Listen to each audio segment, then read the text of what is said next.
निलेश लंके आता आपले नगरचे उमेदवार असतील असं रोहित पवारांनी म्हटलं। हा तर ट्रेलर आहे, पिक्चर अभी बाकी आहे असं रोहित पवारांनी म्हटलंय। अनेक आमदार आमच्या आणि शरद पवार यांच्या संपर्कात आहेत असं रोहित पवार यांनी म्हटलं।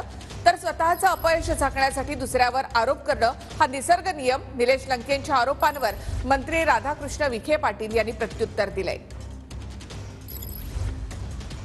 निलेश लंकेंचं आपल्यामध्ये त्यांनी प्रवेश केला आणि आता ते नगर दक्षिणचे आता उमेदवार राहणार आहेत। जबरदस्त वातावरण आहे। एवढा बलाढ्य शक्तीच्या विरोधात एक साधा कार्यकर्ता, तो सुद्धा काही काळ दादांबरोबर होता, पण तिथं असताना सुद्धा मन रमत नव्हतं। आणि मग शेवटी लोकांशी बोलल्यानंतर लोकांचं मत आलं की साहेबांशिवाय राहिल्याशिवाय तुम्हाला राजकारण करता येणार नाही, कारण लोक साहेबांबरोबर आहेत। आणि मग त्यांनी लोकांचा विचार करत कालचा जो निर्णय घेतला ती फक्त सुरुवात आहे, तो फक्त ट्रेलर आहे, पिक्चर बाकी आहे।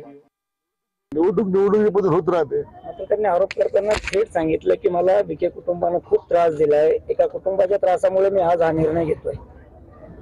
नाही, मला त्यांना काय त्रास झाला मला कल्पना नाहीये, त्यामुळे त्याच्यावर मी काही बोलणार नाही।